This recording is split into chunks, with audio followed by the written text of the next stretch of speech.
This video is a little addendum of some things that I have introduced in the course in 2016, while the original video were created in 2015. So if you attend the regular lesson, you will find these things during the lesson in the right place where they should be. You also find them in the slides in the right place where they should be. If you instead are attending the videos, or if you're just watching the video to review, you find them at the end in this extra video. I have inserted the extra things in these 3 slides. Okay, so let's see what are these extra things. The first one is related to the last slide of the course, which talks about whether a variable is normally distributed or not, so how to check and you can see it ends with I have added check normality for all parametric tests on means. In fact, there are several tests, the student test and the ANOVA, which have normal distribution as a prerequisite. Pay attention, normal distribution of what? Because for some student tests, it's the normal distribution of the variable. For other, it's the variable for each group. Okay, so however, we'll do some examples. So let's talk about these things. So how to check the normality prerequisite.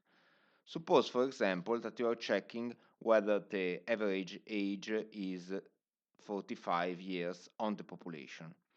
Oh, so I have here a command. I open sleep questionnaire.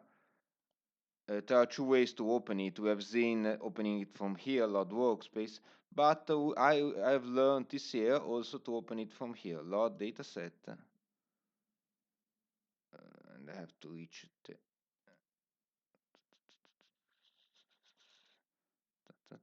lectures and come on, come on. Okay, sleep question. And before tomorrow, maybe it will open up. Okay, so it's the usual questionnaire, the ones you should learn very well.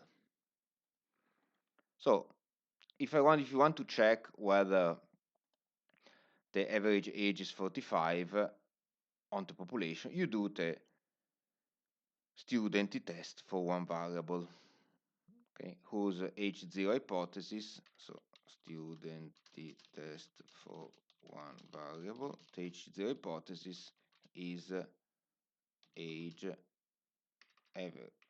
average age is 45 on population. The alternative hypothesis is average age is different from 45 on population. Okay, the test we have already seen how to do it, it's pretty easy. Statistics means single sample t-test, age, population mean, you write the mean here, 45. Okay, you check. Here you get the statistics and the p-value. So significance is 0.1622, H0 is accepted. We cannot say anything. Okay, but well, now it's not significant, so we cannot say anything. Supposing that it was significant or it were interesting, you should check also whether the variable, in this case age, is normally distributed. How to do it? Well, you do it with the standard techniques illustrated here above. So check the skewness, the kurtosis, the Shapiro-Wilk normality test. Okay. Let's go, however, to a more interesting test. For example, the student test for 2 groups. So one variable but 2 groups. For example, we want to test whether the average height of male is equal or different from the average height of female. Okay, so can I write something here? So student t-test for 2 groups. H0, average height male.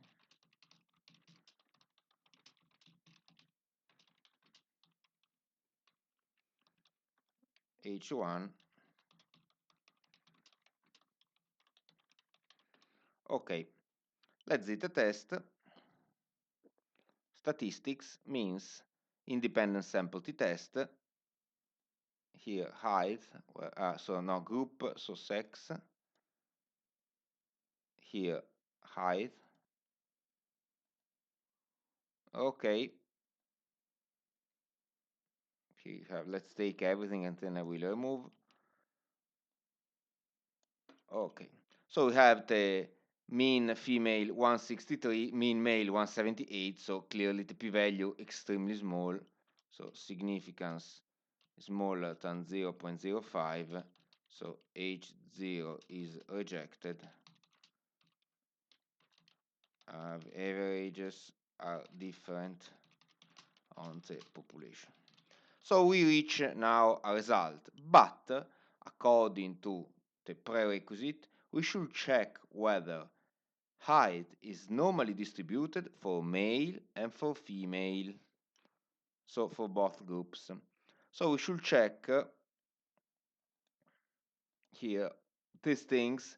Usually if just one is enough, okay, if you want you can do all of them, for male and for female.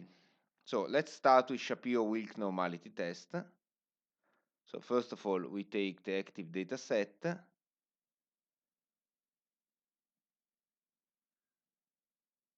We make a selection, we subset it. Oh, maybe in Shapiro-Wilk there is the possibility to do it for two groups. I doubt, but let's see. Shapiro-Wilk, Shapiro-Wilk, where is it?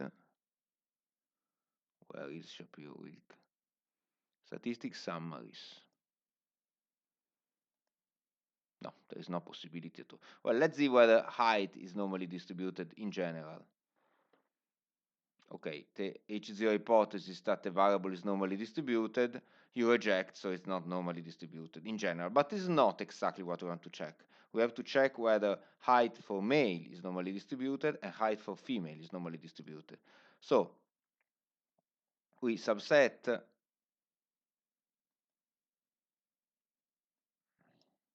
sex equal. Now I don't remember whether M is written capital or small caps. No, it's written male and female.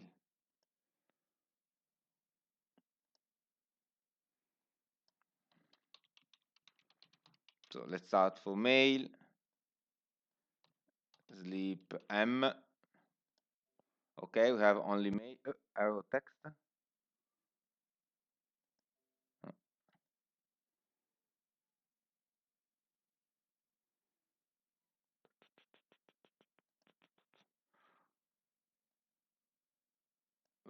What's the problem? Subset.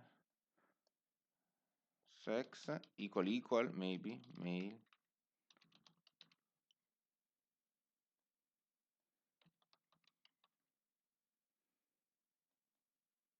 Okay. Now let's do the test. Where is it? Where is it? Summaries, Shapiro-Wilk. Height. Okay.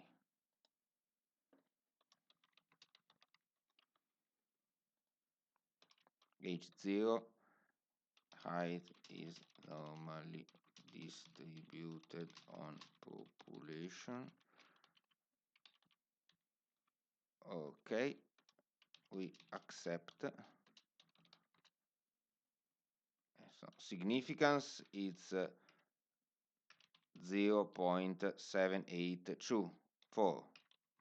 So it means H0 is accepted. So it means we do not know anything, which is a good result here, because if you reject, means that you're sure that it's not normally distributed. So Shapiro-Wilk is not really a test which tells you that it is normally distributed. You will probably never find a test that tells you that it is normally distributed, but at least it doesn't deny it. Let's see for female. By the way, before taking a look for female, let's see the other things. Skewness and kurtosis. So, statistics, Summaries, numerical summaries. Come on. Height, statistics, skewness, kurtosis.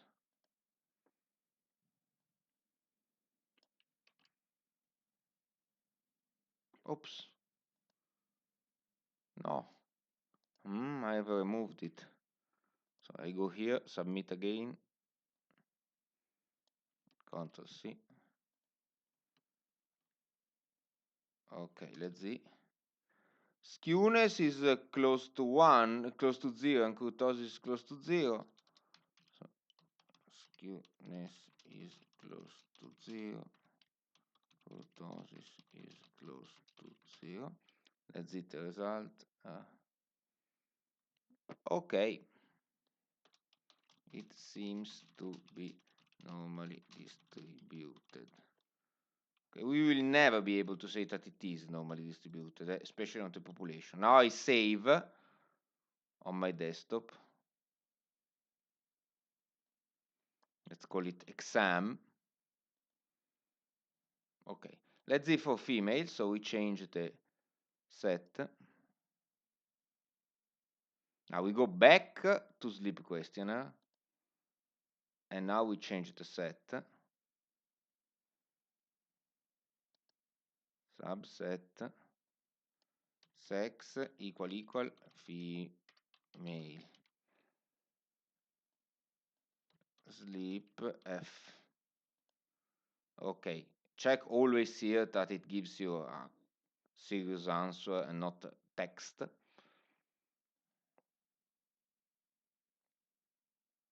Okay, Shapiro-Wilk on height. Oh, here we reject.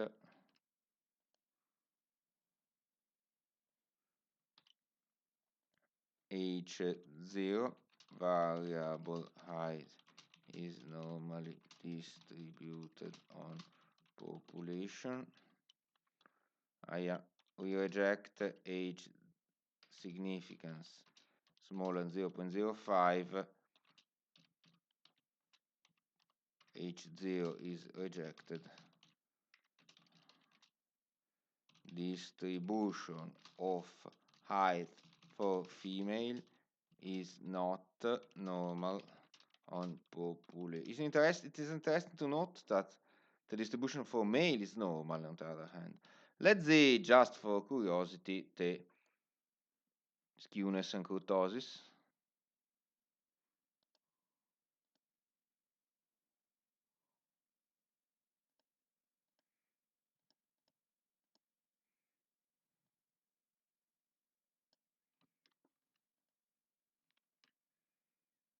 It's totally skewed and also pointy. It is skewed to the right and pointy. Okay. At this point I would like to see also the histogram, just for my curiosity. Height, but let's hope for the best. Yes, it's skewed to the right. There's a long queue because no female is shorter than 150. There's a female taller than 190. Okay, so that's it. Let's copy as bitmap and paste it here just to convince the professor. Okay, wonderful. So beware, because not always you have to check the variable and that's it. Sometimes the variable by group, sometimes the difference. So depending on the test, each test is written clearly what you have to check. For the student test for 2 groups, or for the ANOVA, you have to check the variable for each group. For the paired student test, you have to check the difference of the variables. And for the student test for one variable, you have to check the variable itself. Okay. And now let's go on. You have noted for sure that there are one-sided tests. Okay. In these videos, I have done always only two-sided tests. So tests in which you check whether something is equal to something else. Okay, and the alternative hypothesis was something is different from something else. But most of the time, you want to prove that something is larger or smaller than something else. Okay, So one-sided tests require additional hypotheses. Okay. Let's see, for example, the usual test. So we want to check whether average age is below 45. So OH0 hypothesis, average age is larger or equal to 45.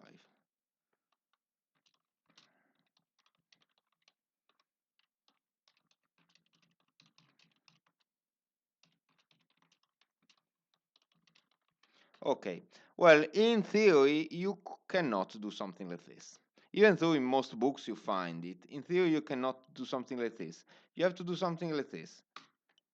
Average age equal 45 on population, and average age smaller than 45 on population, and with a hypothesis. This is a real hypothesis, I mean, you must put it before, it's something you believe it to be true. Average age cannot be larger than 45. Okay. I don't know why it is a point. In this case, it doesn't make sense. Well, it makes sense only if your shoot at your sample does not contain people older than 45. In this case, the average age for sure cannot be larger than 45. Well, there are several other cases. For example, if it's something that you count, the age for sure, for example, cannot be smaller than 0. Okay, it makes no sense. Okay, so beware that whenever you are checking for an inequality rather than an equality, you must write the equality anyway in the H0 hypothesis. Even though I also tolerate you writing it like this, because many books report it like this. But what you really check is this one. So you check whether the age is equal to 45 compared to the age being smaller than 45. Okay? And you take for granted that the average age cannot be larger than 45. Okay, now let's see how to do it. Well, how to do it, it's very easy. Statistics means single sample t-test, age, always 45. And instead of clicking here, you just click on the correct alternative hypothesis. So in this case, smaller than 45. Okay, so doing it is just a matter of clicking on the wrong part, on the right part. Okay, the result. Let's see. Oops. No.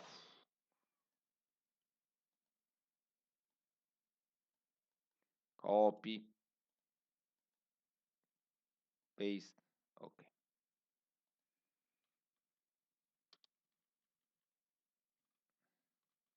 Okay, can you see that the sample me? Oops, I am still in the female only dataset. Pay attention not to commit this mistake. So I am still in the female only dataset. I switch to old people.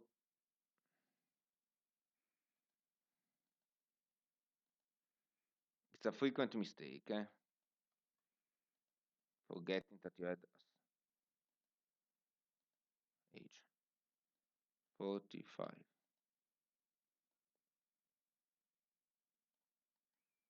Copy.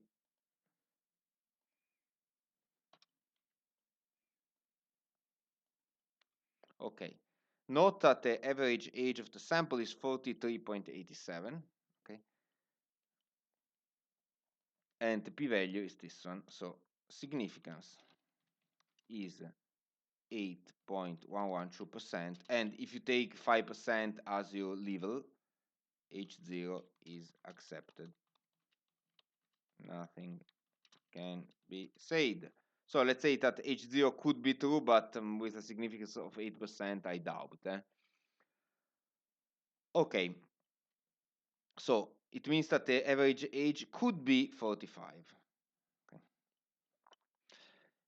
If you take for granted that it cannot be larger than 45.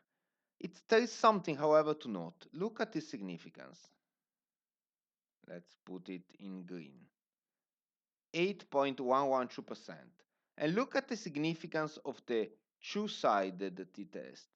It's here at the very beginning. Is there any relation? 1622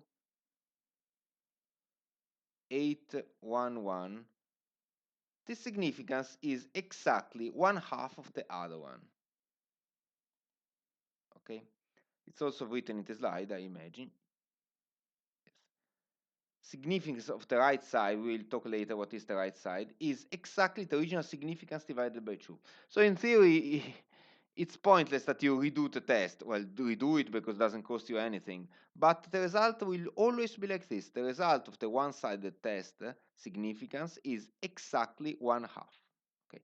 It means that it's easier for you to prove that H1 is true. Okay. This may seem a paradox because it's easier to prove that the average age is smaller than 45 rather than proving that the average age is different than 45. Should be the vice versa. And I answer yes, it's easier to prove this one because you are making an additional assumption, this one. So if you make this additional assumption, automatically the test becomes one-sided and your significance becomes exactly 1/2. Okay, which makes life easier for you when you want to prove that H1 be true. Okay. However, beware, you could be tempted to say, my original significance is 7%. If I do the one-sided test, it will become 3.5%, and I will reject. Yes, you can do it only if you have good theoretical reasons for this assumption to hold. Okay.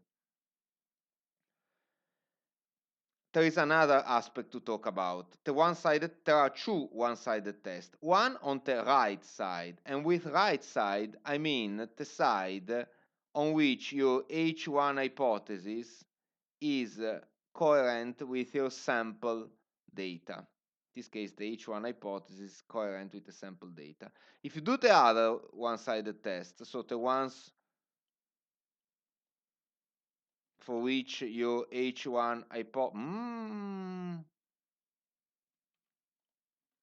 your H1 hypothesis is not coherent with your sample data, so you make the assumption that the average age cannot be smaller than 45. You check whether the average age is equal to 45. As alternative hypothesis, average age larger than 45.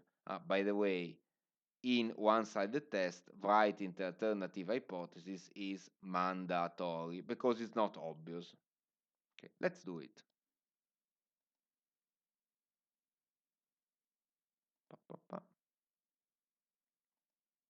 This one. Copy, paste.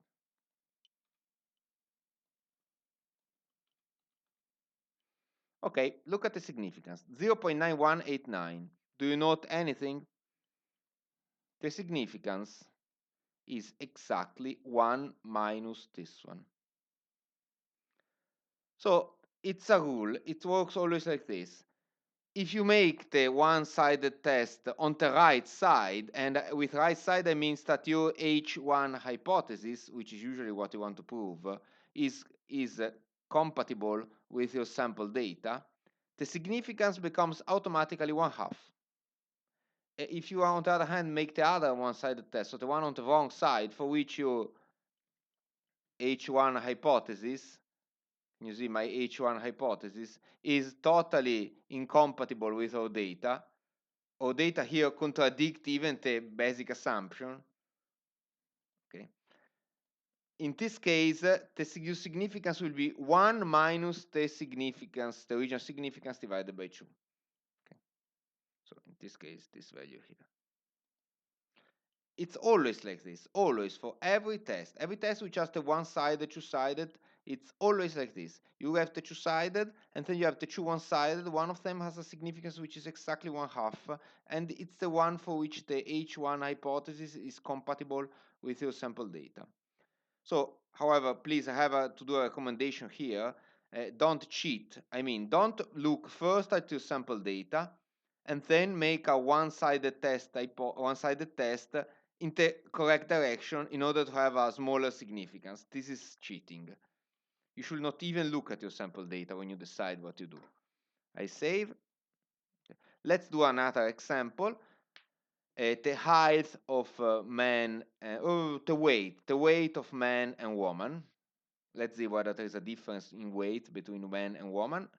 One-sided, so I claim that men weigh more than woman. So my assumption is woman cannot weigh more than man. My H0 hypothesis is woman weight same as man on average and on the population. My alternative hypothesis is woman weight less than man on average and on population, obviously. So I have written it in spoken English, but the formal language would be the average weight of woman is equal to the average weight of man on the population, and the average weight of woman is smaller than the average weight of man on the population. This is my assumption. I take this for granted. Well, there are tons of literature on this thing here. So no, it's not true that every woman cannot weigh more than man, but woman cannot weigh than man on average. Okay. Okay, let's do the test.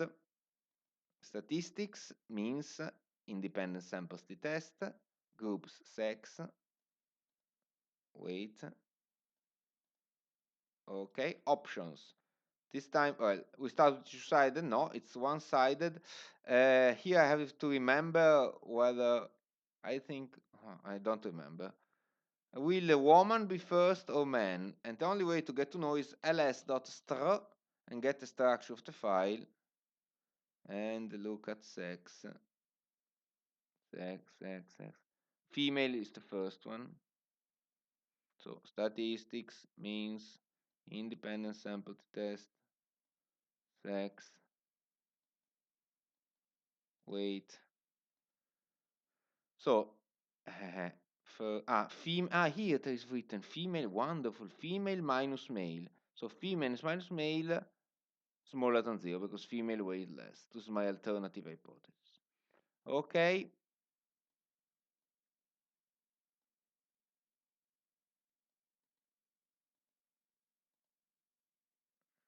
Op.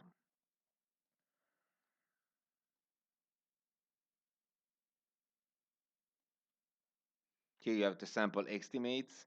Can you see my H1 hypothesis is fully compatible with the sample estimate, obviously. P-value is extremely small, significance very small. H0 is rejected, which means that woman on average weight less than man on population. Always on population because the tests are done to check whether the results of your sample can be extended to the result of your population. If you work only with your sample, you don't need any test. Or if you work with the entire population, you don't need any test. Okay. If you do the test two-sided, in theory you should see as a result 4.4 e minus 16, so twice. But I think that this number is so small that you will probably get rounding errors. Let's see.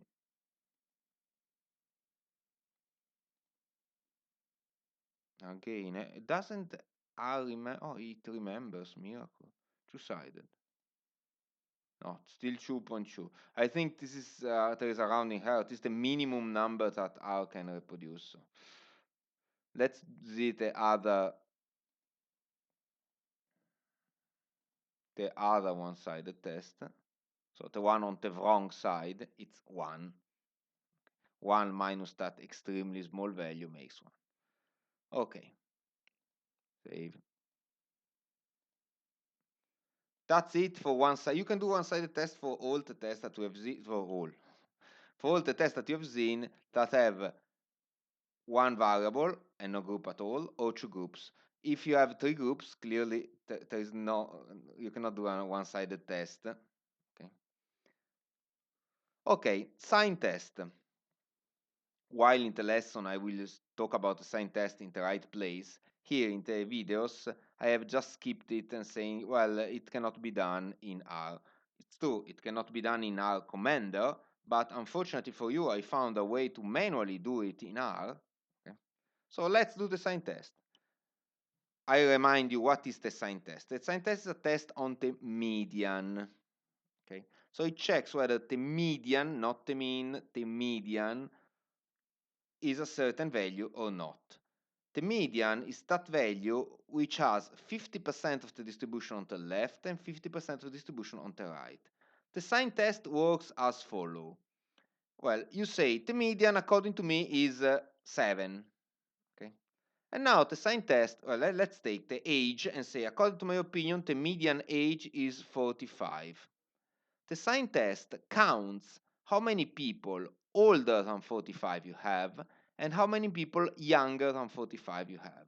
If these two numbers are balanced, it means that the median could really be 45, so the significance will be very large. If these numbers are strongly unbalanced, so you have a lot of people older than 45 or a lot of people younger than 45, your significance will be very small and you will reject, so your median will not be 45. Okay, so unfortunately we have to do it manually. So how to do it? You first calculate the statistics. The statistics is the number of cases larger than the hypothesized median, okay, plus the very rare cases in which are exactly identical to median divided by 2. We consider these people to be half on the right and half on the left. Okay. You calculate also the other thing, so the number of people smaller than the median plus a half of the people which are exactly equal to the hypothesized median. Okay. You take the smaller of these two numbers, the smaller one. Okay. So if there are, for example, 20 people on one side and 50 people on the other, you take 20. So 20 is your statistics. Okay. And in order to get the significance, you use the binomial distribution. Here, the ones of you who have knowledge of statistics would understand why using the binomial distribution with p equal 50%, because it's exactly the distribution which tells you whether it makes sense to have 20 people with a certain low result and 70 and 50 people with a high results or not. It tells you the probability to have this result here. Okay. The ones of you who have no knowledge of binomial distribution, sorry, take it for granted. You use the binomial distribution. That's it. Okay. Let's see how to do it in practice. Here in practice. Seems difficult, but I have written everything for you. You don't have to do anything best. You don't have to think. You can switch off your brain and follow. Okay, let's see. So let's age. So my H0 hypothesis is age median of age is 45 on the population. H1 is median of age is not 45 on population. By the way, also here there is the one-sided test, which works exactly as before. So you simply divide by 2 the significance, okay, if you are on the right side, and you take 1 minus the original significance divided by 2 if you are on the wrong side. Okay, so sign test. Let's do it. So, unfortunately, uh, your variable will be inside a data set.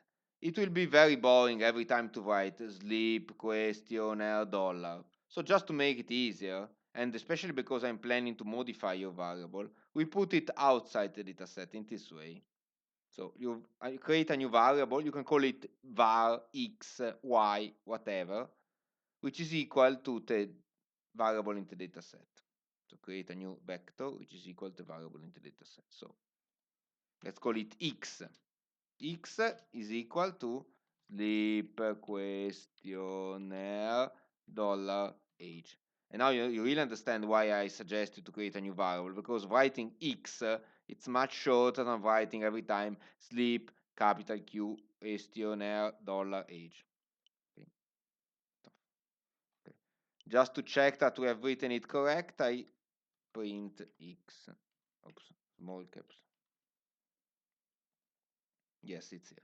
Can you see that inside this x there are some NA? This disturbs the test a lot, so you have to remove them. How to remove them? Well, your new x will be equal to the old x excluding the NA in the old x. This, which is exactly this thing here. What happened? Okay, which is exactly this thing here. This thing here. It's a way to take your original variable, okay, considering only the things which are not, this is not an A in your original variable, and putting the result in your original variable.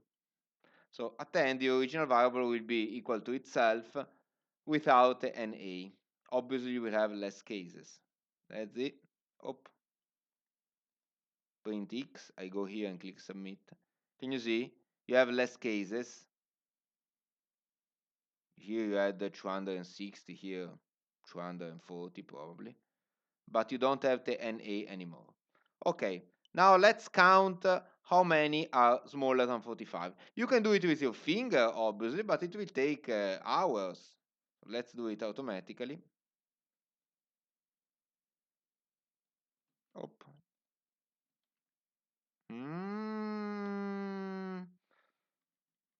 My computer is running very slow because I'm recording the video, and every time copy.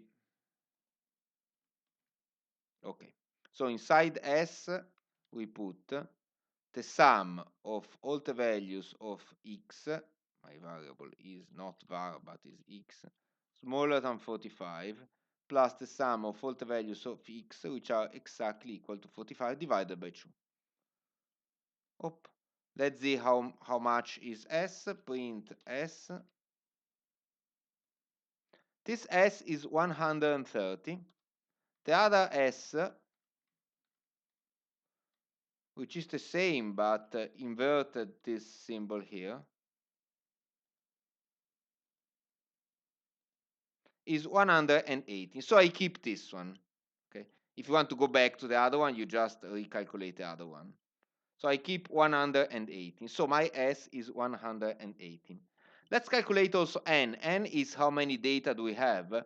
Well, it's not the original number because we have removed the NA. So let's see how to calculate that.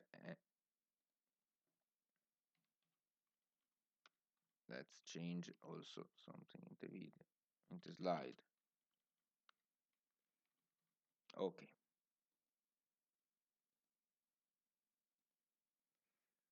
Okay, length, using function length, so n length x. And what is n? Just for my curiosity. 248. So now we calculate the probability of the binomial distribution.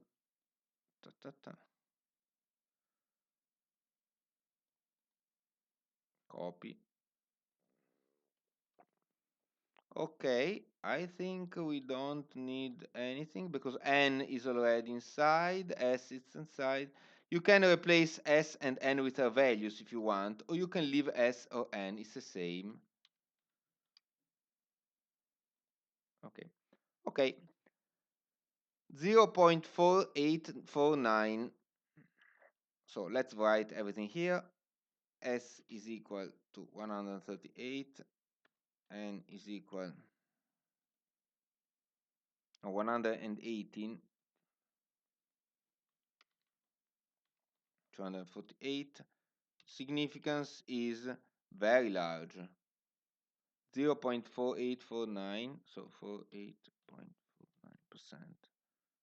It means that H0 is accepted. We cannot say anything. We cannot say anything is usually a bad result, but not so bad. It depends. If you want to prove that the median is 45, it's a good result because it's the best that you can get. You will never get a result median is 45. This is a good result. It means that the median could be 45. median could be 45. Please don't write can be, because I would prefer could be, because it's really a result in which you cannot say anything. Okay. So this is how the sign test work. If you want to do the one-sided, suppose, let's see, the side on which we had all the values was the smallest side. So the values on the left are less than the values on the right. So the good side is the right one. Probably the median is larger. So if you want to make the one-sided test,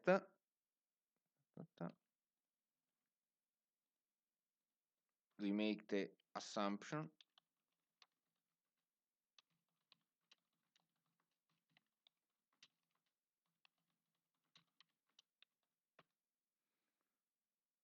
of age. Okay. Okay. This is usually called S minus because it's the count of the things which are smaller from the hypothesized median. Okay. Well, let's use it. So we distinguish the two. S mean, S left, SL, and SR, S right.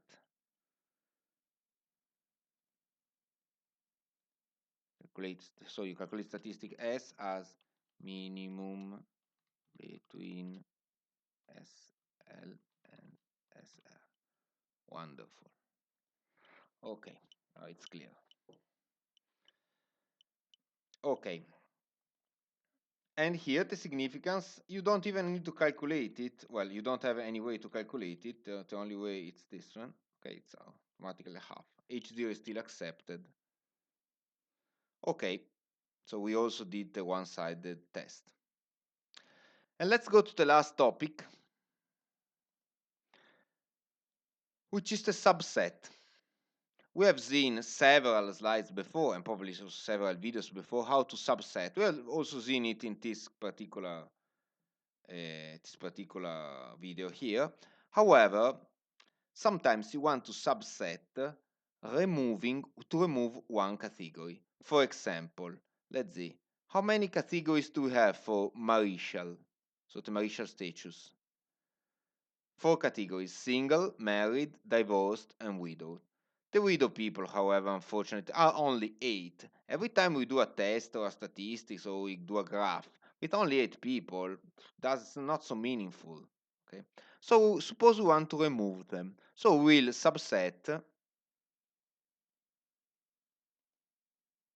okay, with marital different from widowed. Okay, and let's call it sleep 2.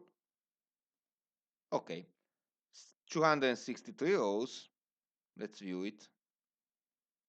You don't have any widow anymore. So we have removed the 8 widow people. However, the problem here is that you have removed the 8 widow people, but whenever you do a graph, or sometimes even a test, the widow category still exists. Let's look. For example, I do a simple bar chart for marital. After 3 hours, it appears. Come on. Okay, here. You can see the widow people still exist, even though there is nobody which is widow now. So if you subset with a scope of removing one category, one or several category, after having subsetted, you should also